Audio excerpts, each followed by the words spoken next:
Keselamatan pelayaran bukan hanya soal perjalanan di tengah laut.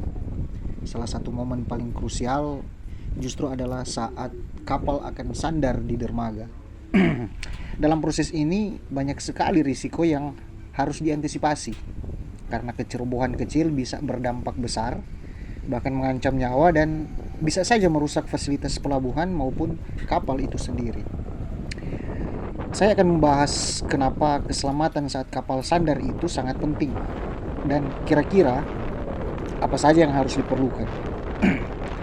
Perlu yang harus digarisbawahi mungkin pertama adalah kapal itu bukan kendaraan biasa.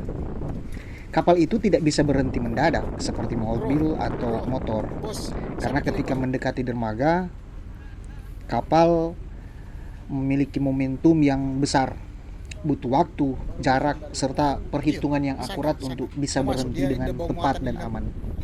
Di sini nakoda harus memperhitungkan kecepatan, arus air, arah angin, hingga kondisi cuaca di sekitar pelabuhan. Karena sedikit kesalahan dalam perhitungan jelas bisa menyebabkan mungkin saja tabrakan dengan dermaga atau kapal lain, atau bahkan membuat kapal oleng atau terguling kira-kira. Kemudian yang kedua, keselamatan pelayaran itu melibatkan banyak pihak. Saat kapal akan sandar, ada koordinasi antara petugas pelabuhan, nakoda, jurumudi, hingga petugas pandu jika diperlukan ya. Nah, di pelabuhan besar biasanya ada kapal pandu yang membantu mengarahkan kapal ke posisi sandar. Sedangkan di pelabuhan kecil, komunikasi yang jelas dan cepat adalah kunci dari kegiatan ini. Bayangkan jika tidak ada komunikasi yang baik, mungkin bisa saja tali tambat bisa terlambat dilempar, atau posisi kapal bisa melenceng, atau kendaraan dan penumpang di dermaga bisa berada di dalam kondisi yang berbahaya lah begitu.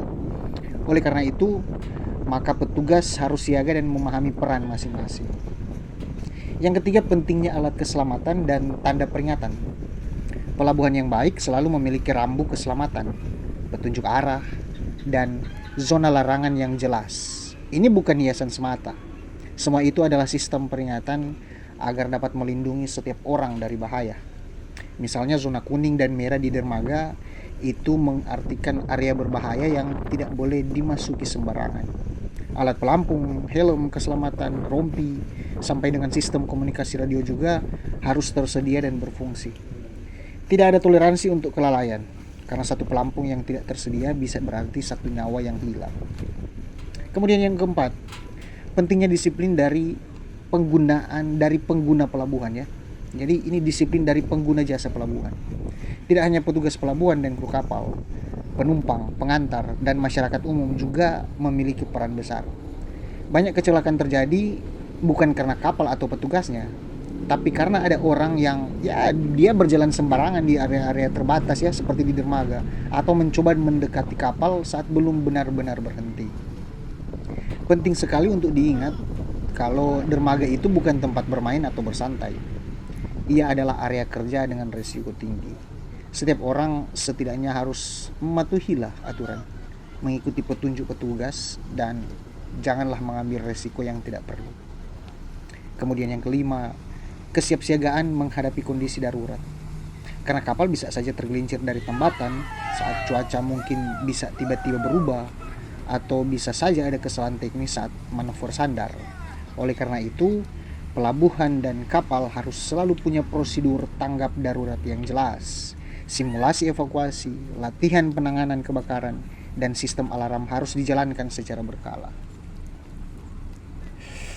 Banyak kasus mereka yang selamat dari kecelakaan pelayaran adalah mereka yang tahu apa yang harus dilakukan saat keadaan genting. Karena itu edukasi keselamatan tidak boleh berhenti. Ia harus ditanamkan terus-menerus kepada semua pihak, dari atas kapal sampai dengan di darat. Kemudian selanjutnya yang keenam, ini mungkin tentang keselamatan itu adalah tanggung jawab kita bersama. Bukan hanya tugas petugas pelabuhan atau kru kapal. Keselamatan dalam pelayaran itu termasuk saat kapal akan sandar adalah hasil dari kolaborasi semua pihak. Ketika semua elemen antara pemerintah, pelaku usaha pelayaran, petugas dan masyarakat bekerja sama menjaga standar keselamatan, maka jelas risiko bisa ditekan seminimal mungkin. Lebih baik kita mencegah satu kecelakaan daripada kita menyesali setelah terjadi. Kita harus ingat, nyawa itu tidak bisa dibeli. Kerusakan dari fasilitas mungkin bisa diperbaiki, tapi kehilangan manusia tidak bisa diganti.